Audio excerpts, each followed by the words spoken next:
أعزائي طلاب أولى ثانوي في كل مكان في الجمهورية، السلام عليكم ورحمة الله وبركاته، وأهلا بكم في حلقة جديدة مع الجيو في درس بعنوان توزيع السكان والكثافة السكانية في مصر الجزء الثاني. بس على الله تكونوا ذاكرتم وسمعتم الجزء الأول.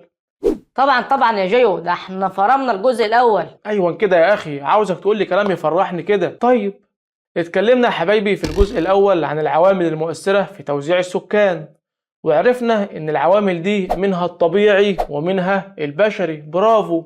وفرمنا طبعا كل عنصر من العناصر دي بالتفصيل. طيب يلا بينا بقى في حلقة النهاردة نكمل درسنا ونشوف ايه حكاية الكثافة السكانية. سم الله بقى، صلى على رسول الله.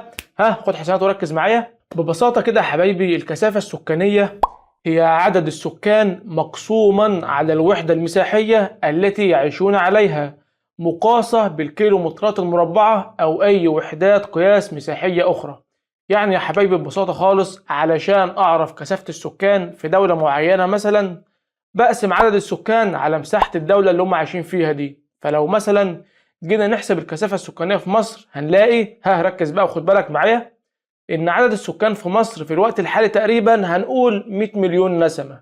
أقسمهم بقى على مساحة مصر اللي هي تقريبا مليون كيلو متر مربع، الناتج يطلع معايا كام؟ 100. برافو.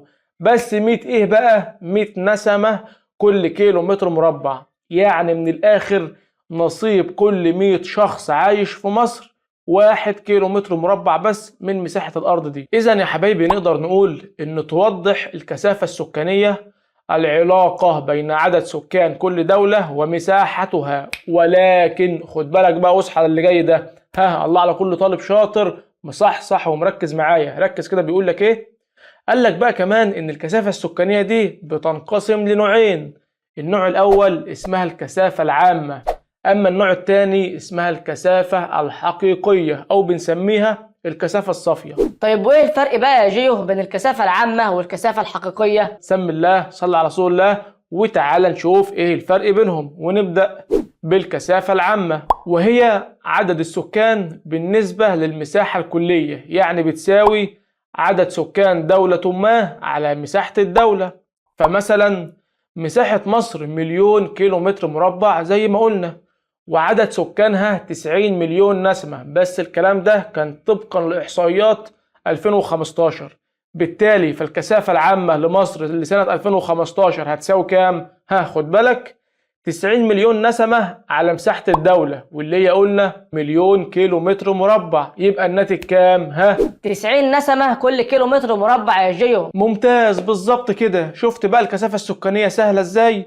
بنقسم عدد السكان على المساحة بيديني رقم، الرقم ده بيكون عدد الأشخاص اللي بيعيشوا على كل كيلو متر مربع. وجبنا كمان الكثافة دي سنة 2015، وفي المثال الأولاني جبناها في الوقت الحالي.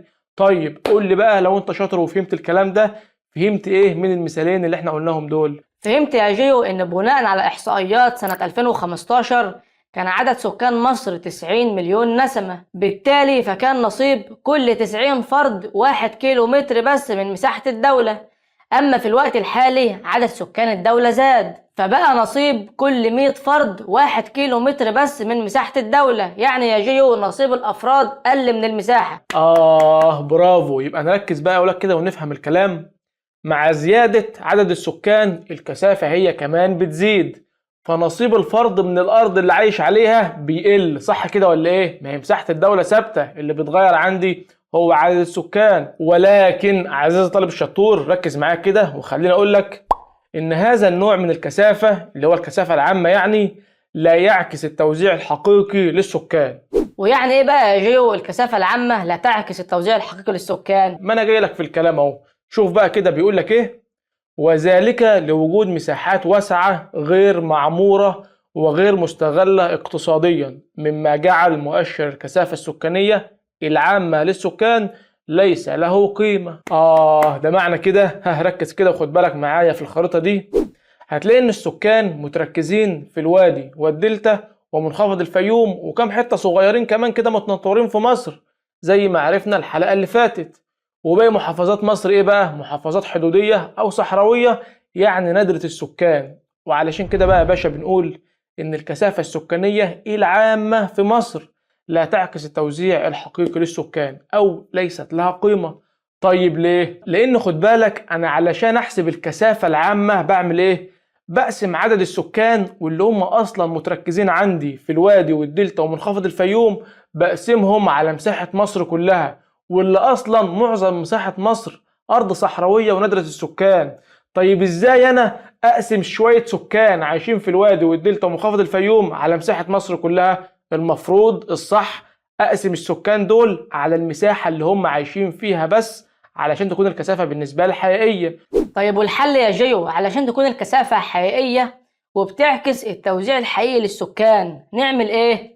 الحل بقى يا كبير في النوع التاني من أنواع الكثافة، واللي هي الكثافة الحقيقية أو بنسميها الكثافة الصافية. طيب واشمعنى؟ تعال نشوف. ببساطة يا حبايبي لأن الكثافة الحقيقية هي عدد السكان بالنسبة للمساحة المعمورة فعليا أو المأهولة بالسكان. الله، افهم بقى الكلام المهم ده. يعني يا أولاد لو عاوز أعرف من الآخر كده الكثافة الحقيقية للسكان، بقسم عددهم على المساحة الفعلية اللي بيعيشوا عليها، واللي هي يعني المساحة المعمورة بالسكان. فلو تفتكر معايا في الجزء الأول من الدرس قلنا إن السكان بيعيشوا في مساحة لا تتعدى 45,000 كيلو متر من مساحة مصر كلها، وهي دي بقى المساحة المعمورة بالسكان. طيب تعال بقى نجيب من المساحة المعمورة بالسكان دي الكثافة الحقيقية لمصر. إذا هنعمل إيه؟ الكثافة الحقيقية لمصر هتساوي عدد السكان اللي هم 100 مليون على المساحة المعمورة فعليا بقى بالسكان، واللي هي 45,000 كيلو متر مربع، والناتج اللي هيطلع هيبقى هو ده الكثافة الحقيقية للسكان. شفت بقى الموضوع سهل ازاي؟ عرفت الفرق بين الكثافة العامة والكثافة الصافية أو الكثافة الحقيقية؟ إذا يا حبايبي نقدر نقول إن هذا النوع من الكثافة اللي هو الكثافة الحقيقية يعني يعد مؤشرا حقيقيا للكثافة السكانية. طيب عظيم قوي. بعد ما عرفنا بقى يعني ايه كثافة عامة ويعني ايه كثافة صافية، تعال لي بقى اسألك سؤال وشغل دماغك كده وجاوبني عليه. هل المحافظات اللي عندي في مصر اللي هي مأهولة بالسكان مساحتها كلها واحدة؟ طيب سؤال تاني، هل السكان اللي بيعيشوا في محافظات مصر المختلفة دي كلك عددهم واحد؟ يعني الناس اللي بتعيش في القاهرة هم قد الناس اللي بيعيشوا في اسكندرية، قد الناس اللي بيعيشوا هنا، قد الناس اللي بيعيشوا هنا؟ لا طبعا يا جيو، دي كل محافظة ليها مساحة مختلفة عن المحافظات التانية، وكمان عدد السكان في كل محافظة مختلف برضه عن أي محافظة تانية. الله ينور عليك، حلو قوي. وعلشان كده بقى أولاد هنقول تختلف الكثافة الصافية من منطقة إلى أخرى داخل المساحة المعمورة في مصر.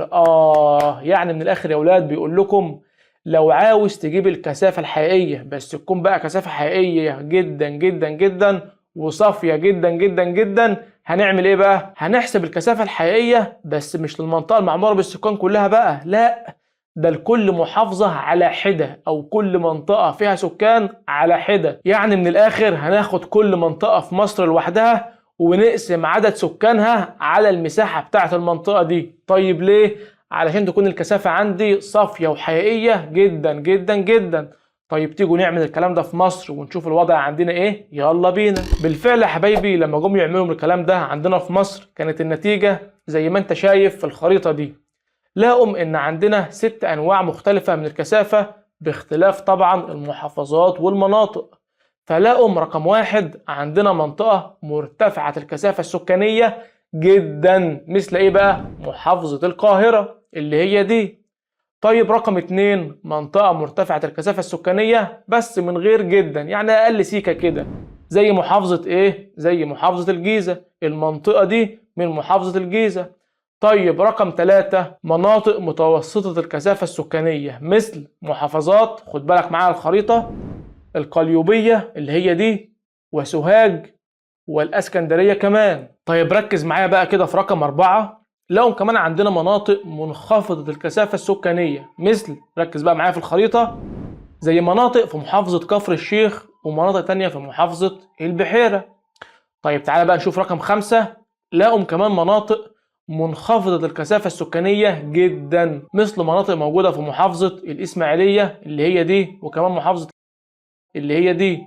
واخيرا لقوا عندنا كمان مناطق نادرة السكان مثل محافظات ايه؟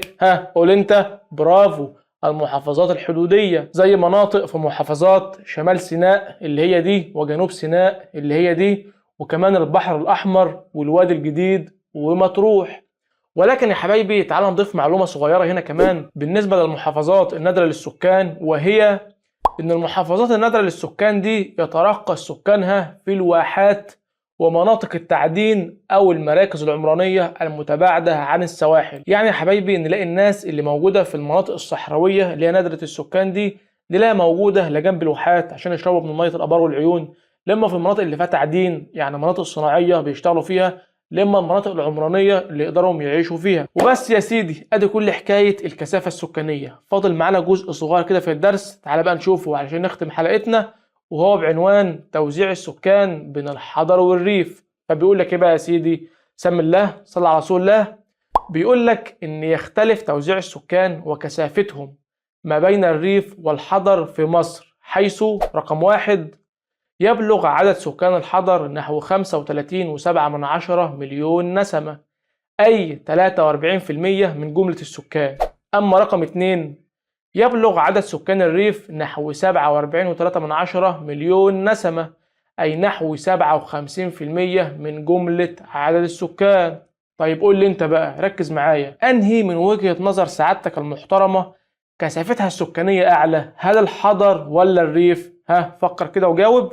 يعني انا من وجهة نظري يا جيو متهيألي يعني كثافة الريف اعلى من كثافة الحضر، لان عدد سكان الريف اعلى من عدد سكان الحضر.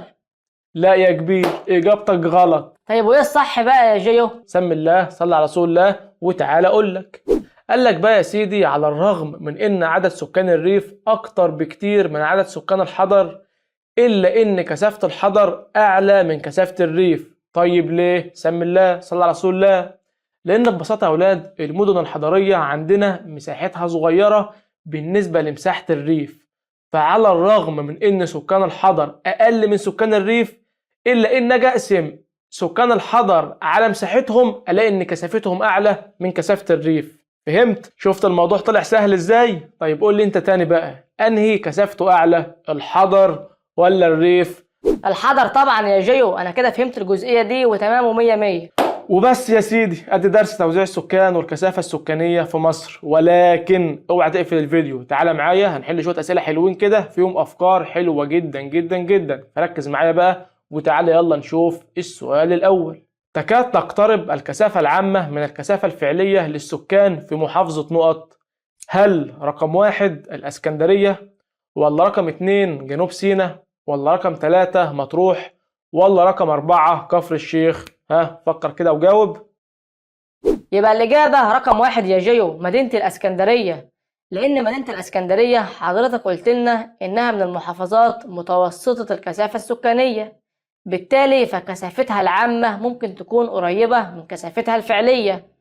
أما محافظة كفر الشيخ يا جيو فحضرتك قلت لنا إن كثافتها منخفضة، يعني عدد سكانها أقل من المساحة اللي بيعيشوا عليها. أما بقى محافظتين مطروح وجنوب سيناء فدول محافظتين نادرين السكان يا جيو، يعني كثافتهم العامة في ناحية والحقيقية في ناحية تانية خالص يا جيو، فتبقى الإجابة مدينة الإسكندرية. الله، سقفة والله كبيرة، ممتاز جدا، برافو. انت كده طمنتني وحسستني انك فاهم وان تعبنا ما بيروحش على الارض. طيب تعالى بقى وريني شطارتك في السؤال الثاني. تتعرض الموارد الاقتصادية المتاحة في بعض محافظات مصر للضغط الشديد بسبب نقط. هل رقم 1 الكثافة الحقيقية للسكان، ولا رقم 2 ارتفاع معدلات الإعالة، ولا رقم 3 التركيب النوعي للسكان، ولا رقم 4 الكثافة العامة للسكان؟ فكر كده وجاوب. يبقى الإجابة رقم 1 يا جيو، الكثافة الحقيقية للسكان. لأن حضرتك قلت لنا إن بسبب تركز السكان في الوادي والدلتا ومنخفض الفيوم، فده شكل ضغط كبير جدا على الموارد الاقتصادية. وتركز السكان يا جيو في الوادي والدلتا ومنخفض الفيوم، أنا لو جيت أحسبها ككثافة فأنا كده بحسب كثافة حقيقية مش كثافة عامة. الله، ممتاز جدا. طيب كمان سؤال مقالي بقى للناس الشاطرة جدا جدا وللناس اللي مركزة معايا طول الحلقة. تعالى يلا نشوفه. توجد علاقة عكسية بين مساحة أي محافظة في مصر وكثافة السكان فيها. بيقول لك في علاقة عكسية بين المساحة بتاعت أي محافظة في مصر وكثافتها السكانية. إيه هي بقى العلاقة دي؟ سمعنا حلاوة صوتك كده. يبقى الإجابة يا جيو العلاقة عكسية بين مساحة أي محافظة في مصر وكثافة السكان، لأن المحافظات التي تتميز بالمساحة الكبيرة هي محافظات الحدود أو المحافظات الصحراوية، واللي هي في نفس الوقت يندر بها السكان، في حين إن محافظات الوادي والدلتا ومنخفض الفيوم الأقل مساحة ترتفع بها الكثافة السكانية، وده بسبب توافر عدة عوامل منها موارد المياه والتربة الخصبة والنشاط الزراعي. الله، فرمنا كده كل الدرس بنجاح. آخر سؤال بقى معانا هنعتبره واجب، هتفكر فيه وتسيب لي إجابته في كومنت تحت الفيديو. السؤال بيقول: تعد الكثافة العامة للسكان من أنواع الكثافات التي توضح نقط. هل رقم 1 التوزيع الفعلي، ولا رقم 2 الهجرة الداخلية، ولا رقم 3 التوزيع التقديري، ولا رقم 4 الهجرة الخارجية؟ فكر بقى في إجابة السؤال براحتك وسيب لي إجابته في كومنت تحت الفيديو. وبس يا سيدي، أدي حلقة وحكاية النهاردة. لو استفدت بقى من الحلقة فانزل اعمل لايك وشير لكل أصحابك، واشترك طبعا في القناة لو لسه ما اشتركتش، وفعل الجرس عشان يوصلك فيديوهاتنا الجديدة أول بأول. وآخر حاجة معانا الدعوة الجميلة اللي بتحبوها، ربنا ييسر أموركم ويسعد قلوبكم ويحقق أحلامكم ويفرج همومكم. أشوفكم الحلقة الجاية على خير، سلام.